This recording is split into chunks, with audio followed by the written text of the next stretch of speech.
మనం ఈ డిష్ చేయడానికి ఫస్ట్ నూనెలో కొంచెం గరం మసాలా వేసి కుక్ చేసుకుందాం. సో నూనె వేసి చేస్తున్నాను. చాలామంది నెయ్యి వేసి కూడా చేసుకోవచ్చు, ముఖ్యంగా పిల్లలకి రకరకాల కూరగాయలతో పెట్టాలి అంటే. ఇందులో మరీ ఎక్కువ గరం మసాలాలు పెద్ద వేయకండి, కొంచెం లైట్గా షాయి జీరా నేను ఫ్లేవర్ కోసం వేస్తున్నాను. గరం మసాలా, యాలకులు, లవంగం కూడా వేస్తున్నాను జస్ట్ ఫ్లేవర్ కోసం. తినేటప్పుడు పిల్లలకైతే ఇవి తీసి పక్కన పెట్టేయండి, ఎందుకంటే వాళ్ళు ఇవి తినలేరు. తింటే ఘాటు తాగుతుంది, లవంగం కానీ యాలకులు కానీ రుచి మార్చేస్తుంది.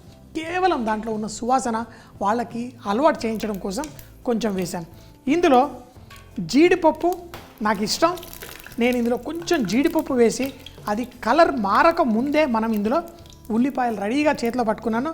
లైట్గా కలర్ దానికి రాగానే ఇందులో ఉల్లిపాయలు, ఎందుకంటే జీడిపప్పు మాడిందంటే అస్సలు బాగోదు. లైట్గా కలర్ వస్తే భలే టేస్టీగా ఉంటుంది.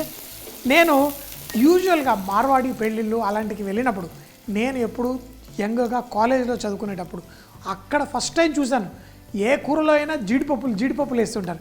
వాళ్ళు మిగతా లైఫ్ అంతా చాలా జాగ్రత్తగా ఖర్చు పెట్టినా పెళ్ళిళ్ళప్పుడు మాత్రం ఐస్ క్రీమ్లు, జీడిపప్పులు, నట్స్, స్వీట్స్ ఫుల్గా వడ్డిస్తారు. సో మరి దీంట్లో కొంచెం అలా జీడిపప్పు వేసాను. నాకు కూడా అప్పటి నుంచి జీడిపప్పు తినడం అలవాటు. నాకు జీడిపప్పు అంటే ఇష్టం. ఇంట్లో ఒక 1/2 కిలో జీడిపప్పు వేయించి పెడితే కూర్చొని టీవీ చూస్తూ మొత్తం తినేస్తాను. దీంట్లో మనం ఉల్లిపాయలు లైట్గా వేగుతున్నప్పుడు దీంట్లో కొంచెం పసుపు, అల్లం వెల్లుల్లి పేస్ట్ వేసుకుందాం. ఎక్కువ పసుపు వద్దు, లైట్గా కేవలం బంగారు రంగు రావడం కోసం లైట్గా వేసుకుందాం. దీంట్లో అల్లం వెల్లుల్లి ముద్ద. సో అల్లం వెల్లుల్లి ముద్దని కూడా మీరు చూడాలి, ఎందుకంటే చాలామంది పిల్లలకి ఈ మధ్య అలర్జీలు వస్తున్నాయి. వాళ్ళు తినగానే బుగ్గల మీద ఎర్రగా, లేకపోతే చర్మం అంతా అన్ని రకరకాల దద్దులు వస్తున్నాయి. అలాంటివి చిన్నప్పుడే వాళ్ళకి అవన్నీ కట్ చేయాలంటే అల్లం వెల్లుల్లి ఇలాంటివి చక్కగా వేసి తినిపించాలి. మన బేసిక్ మసాలా ఇందులో వేసాను. అయితే ఇప్పుడు మనం ఇందులో కూరగాయలు వేసుకుందాం. కూరగాయలు క్యారెట్ ఉంది, బఠానీ ఉంది, బంగాళదుంప, ఇవన్నీ కొంచెం టైం పడుతుంది. పన్నీర్ కుక్ చేయాల్సిన అవసరమే లేదు. అలాగే క్యాప్సికమ్ కూడా ఇలాగే కుక్ అవుతుంది. సో ఇందులో రంగుల క్యారెట్ చూడండి, ఎర్రగా క్యారెట్, ఇవి పచ్చి బఠానీలు అందుకే వేసేస్తున్నాను. అదే కనుక మీరు ఫ్రోజన్ బఠానీలు వాడితే మాత్రం మీరు కూర అంతా రెడీ అవుతున్నప్పుడు వేసుకోండి. కానీ పచ్చి బఠానీలు కుక్ అవ్వాలి, అందుకని ఇందులో వేసి కుక్ చేద్దాం. లైట్గా దీన్ని ఇలా వేయించి ఇప్పుడు ఇలా నీళ్ళల్లో బంగాళదుంప కట్ చేసి పెట్టాను. ఎందుకు పెట్టాను? బంగాళదుంపలు మామూలుగా బయట పెట్టి కట్ చేసి బయట పెడితే రంగు మారిపోతుంది, ఆక్సిడైజేషన్ అంటారు. గాలి తాకితే చాలు దానిపైన కొంచెం బ్రౌన్ రంగు వస్తుంది. అలా కాకుండా నీళ్ళల్లో ఇలా కట్ చేసేసి పెట్టుకున్నాను చిన్న చిన్న ముక్కలు. మీరు ఒకటి గమనిస్తే అన్ని కూరగాయలు ఒకే సైజులో ఉండాలి. ఇలా క్యారెట్, బఠానీ, బంగాళదుంప వేసినప్పుడు అన్ని బఠానీ సైజ్ కట్ చేసుకోండి, చాలా ఈజీగా ఉంటుంది. సో ఆ నీళ్ళతో పాటు ఈ బంగాళదుంప వేసేసి ఇప్పుడు స్లోగా దీన్ని కుక్ చేసుకుందాం. ఎప్పుడైతే మనకి ఈ కూరగాయల్లో ఆ షడ్రుచులు తక్కువ మోతాదుల్లో పిల్లలకి నచ్చేలా వేసుకోవడం అనేది ఆర్ట్. సో ఇందులో నేను ఉప్పు వేసుకుంటాను, అలాగే కొంచెం పంచదార కూడా ఇందులో వేసుకుంటాను. అయితే ఇది చేసే ఈ గ్రేవీకి మంచి ఫ్లేవర్ ఇస్తుంది. మనము పంచదార, ఉప్పు రెండిట్లో ఉన్న గొప్పతనం ఏంటంటే ఉప్పు రుచిని పెంచుతుంది, కానీ ఉన్న కూరగాయలన్నింటిలో సువాసన బయటికి తీసుకొస్తుంది. అదే పని పంచదార కూడా చేస్తుంది. మనకి కూరగాయల్లోని ఆ ఫ్లేవరు, ఆ టేస్ట్ని మరింత గొప్పగా చేసేది పంచదార. మీరు ఏ కూరల్లో అయినా లైట్గా చిటికెడు వేయండి, చెప్పకండి ఎవరికి. చూడండి వాళ్ళు అబ్బా ఎందుకు బాగుంది అంటారు, కానీ అదే ఎక్కువ వేసారు కుర్తిగా బాగోదు. సో లైట్గా చిటికెడు వేసుకోండి. ఇప్పుడు ఈ కూరగాయలు దీంట్లో కుక్ అవ్వడం వల్ల మనకి ఈ కూరగాయల రుచి పెరిగిపోతుంది. చాలామందికి కొంచెం బలబద్ధకం అలాంటివి ఉంటాయి, వాళ్ళకు కూడా ఇలా కూరగాయలన్నీ ఎక్కువగా తినాలి. ఇలాంటి దాన్ని మీరు ఉప్పు కరెక్ట్గా వేసుకుంటే ఇంకా అన్నం అక్కర్లేదు, రొట్టె కూడా అక్కర్లేదు, సలాడ్ లాగా కూడా దీన్ని తినేసేయచ్చు, అంత బాగుంటుంది. సో స్లోగా ఈ కూరగాయలు కుక్ అవ్వాలి, మరీ మెత్తగా అవ్వకూడదు. బంగాళదుంప ముక్క షేప్ అలాగే ఉండాలి, కానీ గట్టిగా అవుతుంటే నలిగిపోవాలి.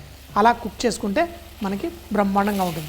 కొంచెం సేపట్లో ఈ తేమంతా వెళ్ళిపోయిన తర్వాత పెరుగు వేసుకుందాం. ఇప్పుడు మన కూరగాయలన్నీ మెరుస్తూ బ్రహ్మాండంగా ఉన్నాయి. ఇందులో మనం పన్నీర్ కూడా వేస్తాం, కానీ ఫస్ట్ పెరుగు వేసి ఇప్పుడు కుక్ చేసుకుందాం. ఈ పెరుగులో మళ్ళీ ఆ తేమ బయటకు వచ్చి ఆ కూరగాయలు మరింత టేస్టీగా అవుతాయి. ఇప్పుడు మీరు ఉప్పు కనుక అడ్జస్ట్ చేసుకోవాలనుకుంటే ఈ టైంలో అడ్జస్ట్ చేసుకోవచ్చు. చూడండి, ఇప్పుడు ఆ పెరుగంతా కరిగి మంచిగా మెరుస్తుంది, ఎంతో టేస్టీగా. మనం పిల్లలు కొంతమంది పాలు తాగడానికి ఇష్టపడరు, అలాగే పెరుగు తినమన్నా కొంతమందికి ఇష్టపడరు. ఒకవేళ పెరుగు కొంచెం పుల్లగైతే కూడా తినరు. అలాంటప్పుడు ఆ పెరుగుని ఇలా మనకి ఇదొక్కటే కాదు, మనం ఎన్ని రకాల పెరుగు పుల్లగా అయితే చేసుకుంటాం, బోల్డ్ అన్ని కూరలు చేసుకుంటాం. సో అలా దీంట్లో కూడా మనం పెరుగు వేసి చేసుకోండి. చూడండి, ఇప్పుడు పర్ఫెక్ట్. ఇది కొంచెం సేపు కుక్ అయ్యి ఆ తేమ ఇలా మంచిగా కనిపించినప్పుడు ఇందులో పన్నీర్ వేసుకుందాం, క్యాప్సికమ్. సో దీంట్లో కొంచెం మిరియాలు, కొన్ని మిరియాలు వేసుకోండి, ఎక్కువ కాదు,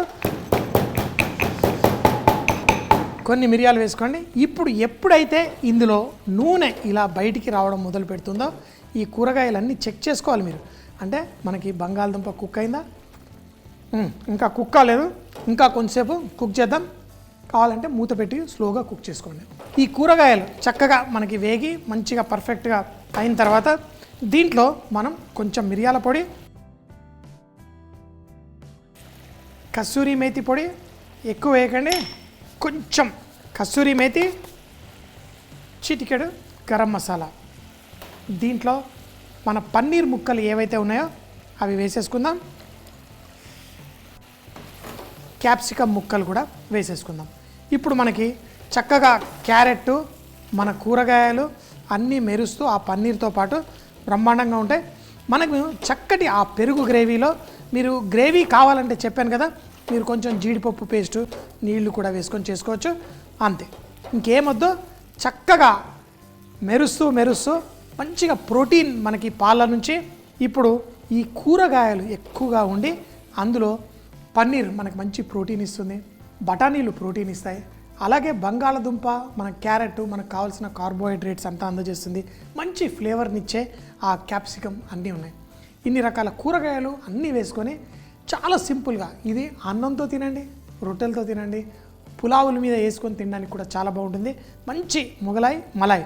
అయితే దీంట్లో క్రీమ్ వేసుకోవడానికి చాలామంది ఇష్టపడతారు. మేము హోటల్లో చేసేటప్పుడు దీంట్లో కొంచెం క్రీమ్ వేసేస్తాము, ఆ క్రీమ్ వేసేసి వడ్డిస్తాం. కానీ నాకు ఇలాగే ఇష్టం. చక్కగా సింపుల్గా చేసుకోండి. పిల్లలు అందరూ తినడానికి కూడా చాలా ఇష్టపడతారు. ఆ పన్నీర్ ఉండడం వల్ల, ఆ పెరుగులో కుక్ అవ్వడం వల్ల దీనికి ఒక మంచి ఫ్లేవర్ వస్తుంది. మనం బిర్యానీల్లో వాటిల్లో ఎలా ఆ పెరుగు వేయడం వల్ల మంచి ఫ్లేవర్ వస్తుందో దీంట్లో కూడా ఇంతే. ఇంకా దీన్ని వడ్డించేసుకోండి, తినేద్దాం. వేడి వేడిగా వడ్డించుకుంటే చాలా చాలా బాగుంటుంది. చేసుకొని తినేద్దాం. మన కూర రెడీ. చక్కగా ఏంటి, ఎప్పుడు గ్రేవీ గ్రేవీ గ్రేవీ కాదు, మనకు కొంచెం లైట్గా గ్రేవీ, ఎక్కువ కూరగాయలు ఉండి, చెప్పాను కదా ఇలా ఇంకా ఇంకా వేసేసుకుంటున్నాను నేను. ఎందుకు అంటే ఇది మీరు ఒక కూరలా తినొచ్చు, ఒక సలాడ్లా తినొచ్చు, ఎలా కావాలంటే అట్లా రొట్టె వేసుకొని తినొచ్చు. బాగా గ్రేవీలు వేసి అందులో ముంచుకొని రొట్టెలు తినడం కాదు. మనకి పౌష్టిక విలువలు ఎక్కడి నుంచి వస్తాయి? పిల్లలు బలంగా లేరు, నీరసంగా ఉన్నారు, సరిగ్గా చదవట్లేదు అంటే కావాల్సిన పౌష్టిక విలువలు మీరు అందజేస్తే వాళ్ళు మంచిగా చదువుతారు. సో చక్కగా ఇలా రంగురంగులతో ఒక సాలడ్ లాగా తినండి, పులావ్తో వడ్డించుకొని తినండి, రొట్టెలతో తినండి, అన్నంతో తినండి, దేంతో తిన్నా చాలా బాగుంటుంది. Shahi Malay curry. దీన్ని తయారు చేయడానికి ముందుగా కొంచెం నూనె వేసి మనం దీంట్లో గరం మసాలా వేసి జీడిపప్పు లైట్గా వేగగానే అందులో ఉల్లిపాయలు వేసి కొంచెం చక్కగా వేయించుకోవాలి. వేగిన తర్వాత అందులో కొంచెం పసుపు, అల్లం వెల్లుల్లి పేస్ట్ కూడా వేసి స్లోగా కుక్ చేసుకోండి. ఎప్పుడైతే ఇవి చక్కగా వేగుతాయో ఇందులో క్యారెట్, పచ్చి బఠానీ, బంగాళదుంప ముక్కలు, కొంచెం ఉప్పు, కొంచెం పంచదార కూడా వేసి కొంచెం సేపు వేగిన తర్వాత దీంట్లో పెరుగు కూడా వేసి ఈ కూరగాయల్ని దాంట్లో కుక్ చేసుకోండి. కూరగాయలు మనకి పెరుగు తేమ తగ్గి కొంచెం కూరగాయలు చక్కగా కుక్ అయిన తర్వాత ఇందులో కొంచెం మిరియాల పొడి, కసూరి మేతి, కొంచెం గరం మసాలా కూడా వేసి పన్నీర్ ముక్కలు, క్యాప్సికమ్ ముక్కలు వేసి స్లోగా దాన్ని కుక్ చేసుకోండి. దీన్ని 2 నిమిషాలు కుక్ అయిన తర్వాత వేడి వేడిగా అన్నంతో, రొట్టెలతో, లేకపోతే ఒక సలాడ్ రూపంలో వడ్డించుకొని ఫుల్గా ఎంజాయ్ చేయవచ్చు.